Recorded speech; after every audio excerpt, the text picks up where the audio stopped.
everybody, so in today's video I'm going to be summarizing all of the books I have read in 2023. This year has been a roller coaster for me with reading. In the beginning of the year, first half of the year, I read literally next to nothing. I kept getting reading slumps, and then I read a very good series, and then after that, like the second half of the year, I've read like so much. This time last year I set myself a goal of 50 because I read 50 books last year. In total I have read 33 books. Technically it's 32, but I'm halfway through like 2 books, so I'm counting it as 33. I'm just going to give you a little summary of what I liked about each of the books. I'm going to tell you my favorite books, I'm going to tell you my least favorite books, I'm going to tell you my favorite series and my least favorite series. My favorite book of the whole entire year is As Good as Dead by Holly Jackson. This book is a masterpiece. It is the third in a Good Girl's Guide to Murder series. First 2 books were good, but they kind of did put me in a reading slump. They were good, don't get me wrong, but the last book I could not put down. Anybody and everybody should read it. It's one of my all-time favorite books, and I wish I could reread that book for the first time without knowing anything, because the emotions I felt reading that book, it was such a roller coaster and it was so worth it. So congratulations, Holly Jackson, because you are a mastermind and I love you. To contradict that, I am going to tell you my least favorite book of the year, which is You and Me on Vacation by Emily Henry. When I say it's my least favorite, I don't really have a book that I hated this year.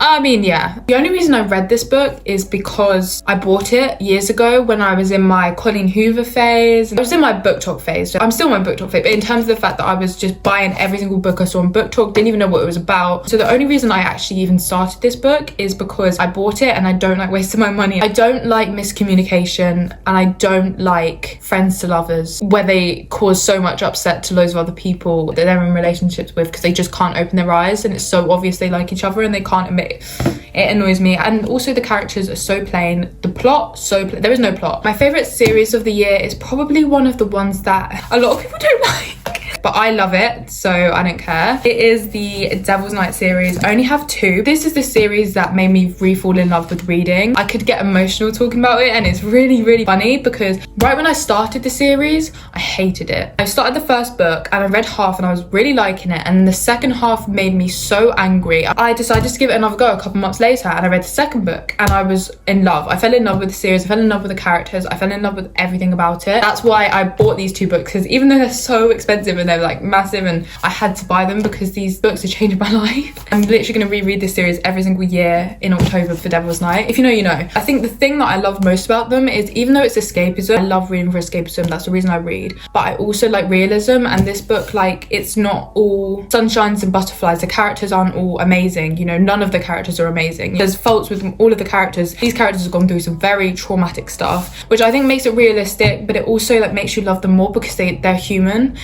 There's definitely a lot of things that are very, very triggering in this book, so I would say that I would do my research if I were ever going to recommend this to somebody. Research. It's very mature. I did not expect to love it because I've heard very bad things, and there are very bad things that these characters do, and they shouldn't be justified and they shouldn't be defended, but they are all humans. That's what makes it so beautiful, because they're all humans. I can't explain my love for it, and I don't know why I love it so much. And I never thought I'd be saying that about Penelope Douglas, because trust me, I've read some of Credescent, I've read some of Punk 57, I didn't like them. I don't think I'll ever read Penelope Douglas again, but she did a good job with Devil's Night series. My least favourite series is the Somewhere I Turn Pretty series. The only reason I read it again is because I bought it years ago and I don't like wasting my money. I watched the show, I hated the show, so it makes sense why I hated these books. They're boring, they're plain, they have no personality. I hate every character in this book series. I think it's weird when love interests flip between 2 brothers. I think this would be good for a 12-year-old, 11-year-old, 10-year-old girl. It is good for a certain type of person. That type of person is not me. So that is my like summary of my favorites, my least favorites. So now I'm going to talk you through every single book I read in the months. So at the start of 2023, I did a 24-hour readathon, and this was the first book I read in the 24-hour readathon, Twisted Love. I heard such good things about this book. I thought this was going to change my life, and I thought it was going to be like the most amazing thing. I think I was shocked because I thought it was going to be really lighthearted, and it had a very, very heavy plot no one told me about, a lot of trauma and a lot of things I did not expect. happened in this book. I think it would have been better if I'd had more warning and if I hadn't have just thought it was a cute little romance, which TikTok promoted it to be. It's definitely not as intense as Devil's Night series, but I was prepared for that, whereas I was not prepared for this at all. I liked it, don't get me wrong, but I wasn't motivated to read the rest of the series. I do want to read the rest of the series, and I'm hoping it will be kind of like the Devil's Night series where it progressively gets better. It just didn't stick out to me. Next, in the 24-hour readathon, I read We Were Liars. This book makes me emotional thinking about it. I expected to hate this. People said it was predictable, so many bad things about it. I was thinking, okay, it's gonna be bad. The only reason I read it was because it was short. I had no idea. I did not predict that plot twist at all. Maybe I'm just really bad at predicting stuff, and it destroyed me in the end. These aren't the types of books that I normally read because I don't like emotionally destroying books. Like I said, I read for escapism, I read for like connection, and I read for good things. This was not that. It genuinely broke me. I loved it because I think it was very well done in my opinion, but I hated it because I don't like books like this. Next is The Cheat Sheet. I read this in January as well. Later on, it wasn't in the readathon though. This book was pretty mid.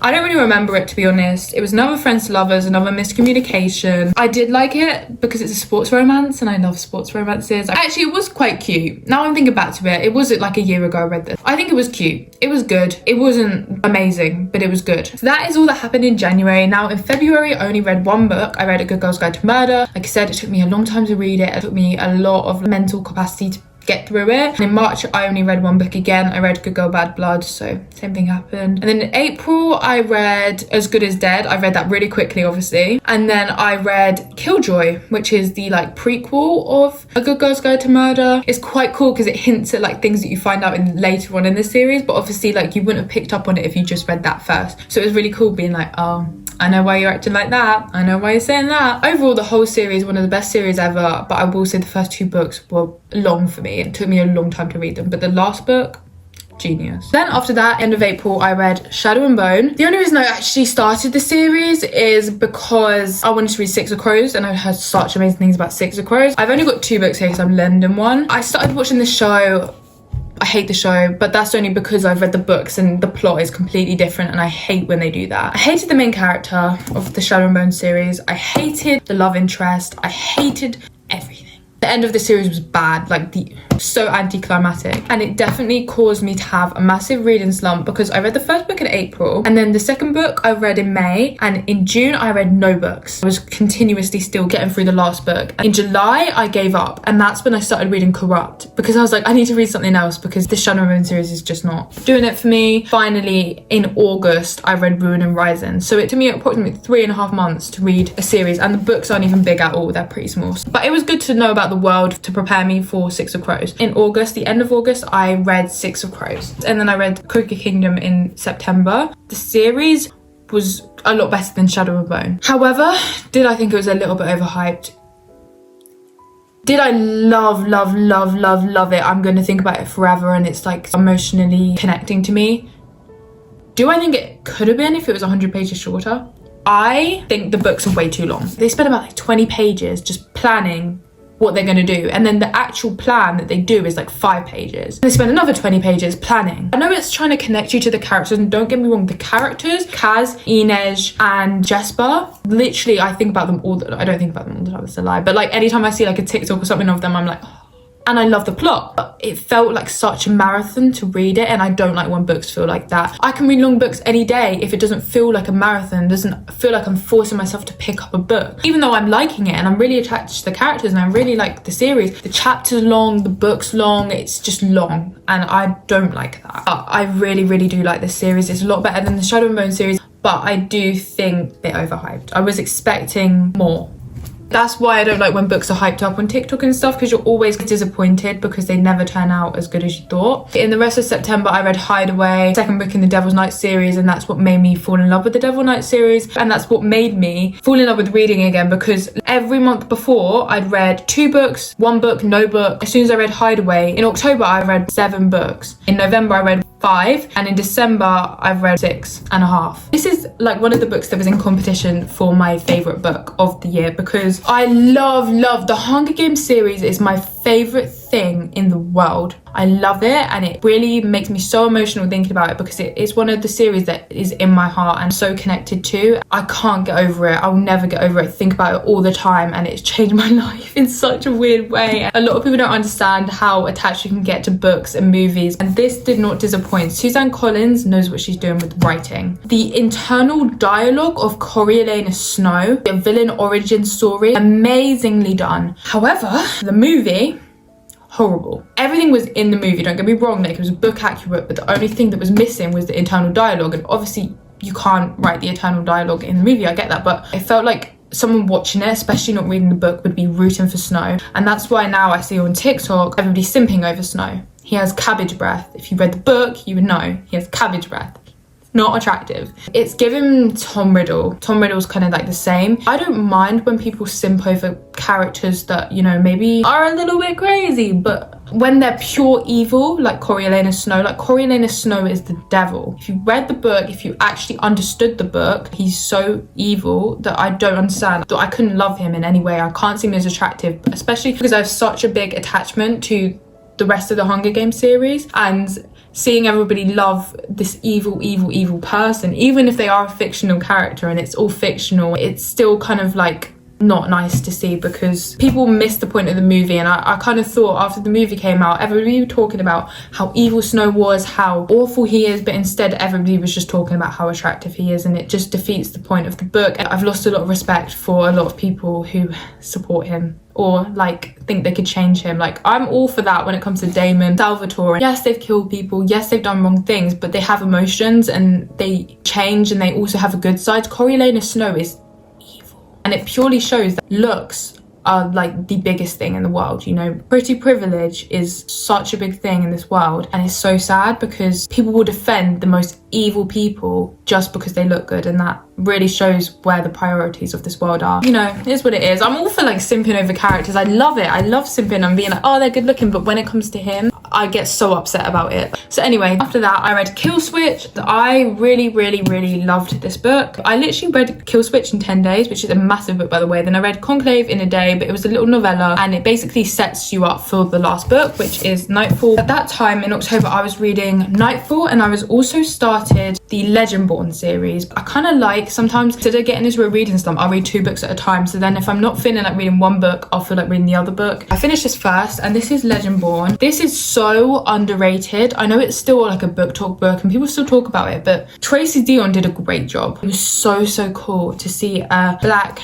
African-American female in South America and seeing her perspective and things that have happened to her and her ancestry. And it's a fantasy book, and it's got amazing parts, got amazing romance, but also just learning about her and her experiences is just so interesting. And I thought it was just such a good book. It just had everything amazing about it. The only thing I will say about the book is it's definitely one of those books that is got a very big world building aspect of things. That's definitely very different to our world, especially as I'm not even American, so it's like trying to learn like so much stuff fantasy wise, and sometimes that can be a lot to handle. So that's why I like reading 2 books at once, and that's why I did read both books at the same time. But I mean, this was heavy, don't get me wrong, this was very heavy. There were different types of heavy. This was definitely heavy in terms of world building, and this was heavy in terms of emotional. So it kind of worked out really well. After that I read Nightfall, which is the last book in the Devil's Night series. This just ended the series off in such an amazing way. I loved it. However, it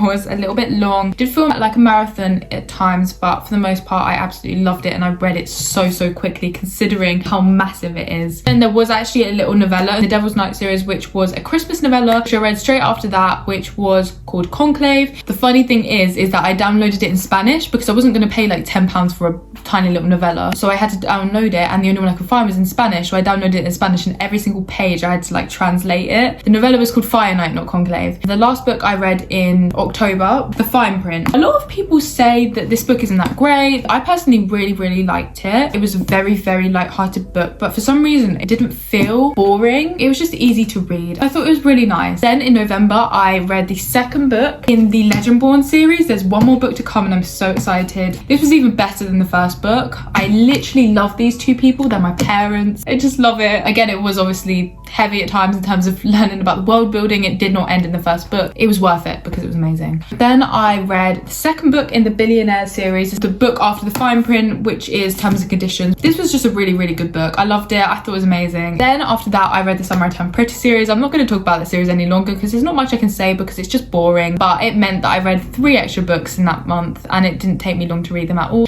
In December, I read the last book in the Dreamland Billionaires series, Final Offer. This is my least favourite in the series. It was a bit long at times. I think it could have been shorter. Seriously, 600 pages for a romance book. I'm all for 600 pages when it's like a fantasy book or there's a lot going on, but for this, there wasn't enough going on for it to be this long. But I really liked it. It's like a nice end to the series. So whilst I was reading that, I was also reading The Secret History.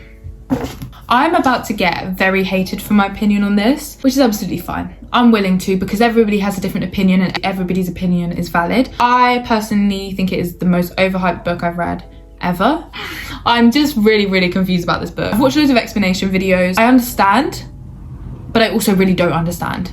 I could write an essay on it if you asked me to. I feel like it's something I'd read in school and I'd write essays on. I don't like any of the characters, and I think a big thing for me with reading is I like to get attached to characters. It didn't wow me. A lot of people were like, yeah, you're gonna get to the end and you're gonna be like, oh, and I had no idea going into this book what it was about. So I was like, okay, I don't know what's gonna happen, so I'm gonna be so shocked. I was a little bit like, oh, at one point, but there wasn't like some massive revelation that happened. I feel like I missed the point. But I also think like I do read for escapism. Like I said, I read to get attached to characters, I read to love characters, I read to love places, I read to feel comfort, and obviously this book isn't like that. I just expected more, and I think it was anticlimactic for me. And if anyone ever asked me my opinion on this, my brain goes blank because I just don't know how to describe this book. Next, I read You and Me on Vacation. I've obviously already talked about that and I don't want to spare that any more time, but I went on vacation to USA, and on the way there, it's like a 10-hour flight and it was a day flight, so I was like, cool, I'm gonna read a book. I read this whole book in one sitting. This book, I mean, I love the main character, can I say? I think me and her are very similar. The love interest, can I just say, I'm head over heels for. I liked it, but the ending just confused but also angered me. I'm speechless about it, to be honest. I'm interested to see where the rest of the series goes. I'm not disappointed. It was a good book, but the end just threw me off a little bit and I was like, whoa, wait, what? The last 2 books I read this year, Harry Potter series. It might shock a lot of you, I've never actually read the Harry Potter series. I've watched the movies, I watch them every year. The thought of starting a 7-book series with massive books always put me off, even though I've always been a reader and I've always loved reading. I read the first and second book. The second book actually scared me a little bit. I think it's because I was reading it at night, and so I was like, oh, I really love the series. It's amazing, and it's definitely good to learn all the extra information, and the plots definitely make so much more sense than they did to me just watching the movie. I'm gonna quickly tell you my current reads because I did mention at the start of the video that I'm halfway through 2 books. The first book that I'm halfway through is All the Young Dudes. If you don't know, it's also Harry Potter Hogwarts related. It is basically about the generation before people set in Harry Potter. It's all fan fiction, but it's really well done that if you told me the actual author wrote it, I would believe the actual author wrote it because it's really, really well written, and I love it so much, and it's so emotional for me because I obviously already know the ending because I've read the Harry Potter series, but it's so emotional and I already feel the emotions. Can I just say justice for the Marauders because they did not deserve the ending they got at all. Then I'm also halfway through Harry Potter and the Prisoner of Azkaban, which is Harry Potter in his 3rd year. So yeah, anyway, I hope you enjoyed this video. I do struggle to stop talking sometimes because I want to carry on talking about all of these books because there's so many different opinions about them. And like I said, these are all my opinions. It's fine if you have completely different opinions to me because that's what makes humanity so beautiful, the fact that we all have different opinions about things. If you want to see a more in-depth review of any of these books, just let me know in the comments and I'm happy to do that because I love reviewing books. Anyway, thank you all so much for watching. I'll see you all in my next video. Bye!